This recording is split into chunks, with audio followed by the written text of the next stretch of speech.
Hello दोस्तों, कैसे हैं आप। आज हम बात करने वाले हैं क्लास 10th का हिंदी।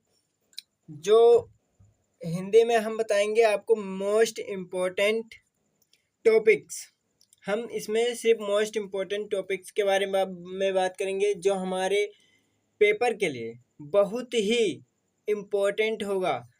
तो हम सबसे पहले जीवन परिचय से स्टार्ट करते हैं बच्चा। जीवन परिचय से स्टार्ट करेंगे। जो जीवन परिचय हमारे बोर्ड परीक्षा के लिए अत्यंत आवश्यक होगा, हम उसी को तैयार करेंगे। तो इसमें हमारा सूरदास का जीवन परिचय जो यूपी बोर्ड 2025 के लिए वेरी वेरी इम्पोर्टेंट है। तो हम देखते हैं, आपको एक सरल लैंग्वेज में लिखा गया है। तो अगर नहीं समझ आएगा तो आप कमेंट में हमें बताइएगा, लेकिन वैसे मान के चलिएगा आपको 99% समझ आ जाएगा। तो देखते हैं, भक्ति काल के कृष्ण भक्ति शाखा के प्रमुख कवि सूरदास का जन्म 1478 ईस्वी में रूनकता नामक गांव में हुआ था, जो मथुरा आगरा मार्ग पर स्थित है। कुछ विद्वान का मत है सूरदास का जन्म सीही नामक स्थान पर हुआ था। उसमें कह रहा है भक्त काल के कृष्ण भक्ति शाखा के प्रमुख कवि सूरदास का जन्म 1478 ईस्वी में रूनकता नामक गांव में हुआ था, जो मथुरा मार्ग पर स्थित है। लेकिन कुछ विद्वान का मत है कि उनका जन्म सीही नामक स्थान पर हुआ था। इनके पिता का नाम पंडित रामदास सारस्वत था। इनके जन्म के संबंध में पंक्तियां इस प्रकार प्रसिद्ध हैं। तो देखते हैं पंक्तियां क्या है। सूरदास सुत रामदास 1478 ईस्वी जन्म रूनकता में पाए, जन्मांध होकर भी भक्त काल के श्रेष्ठ कवि कहलाए।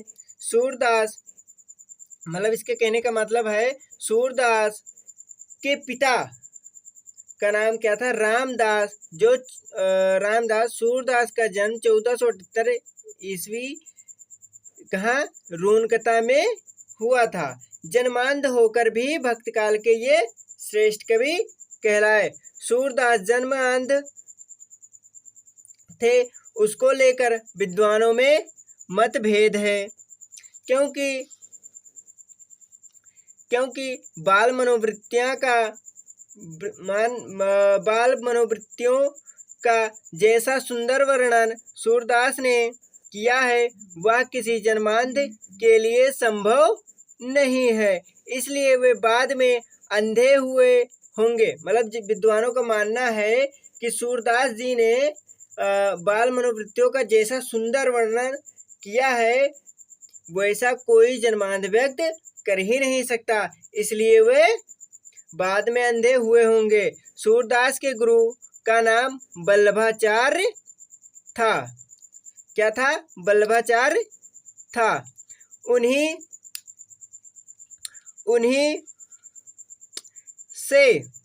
शिक्षा मिली, वल्लभाचार्य जी से उन्हें शिक्षा मिली, और शिक्षा लेने के बाद सूरदास जी श्रीनाथ जी के मंदिर में भक्त के पद पर गाने लगे। 1583 ईस्वी में गोवर्धन के निकट पर सौली नामक स्थान पर गोस्वामी विदलनाथ के सामने श्री कृष्ण की भक्ति गीत गाते हुए 105 वर्ष की अवस्था में सूरदास जी का निधन हो गया। मतलब 1583 ईस्वी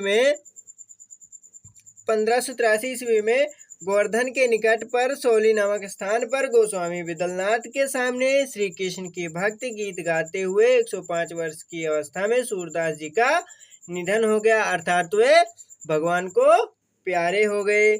कृतियां उनकी, सूरदास जी की कृतियां निम्नलिखित हैं। तो देख लेते हैं कौन सी है।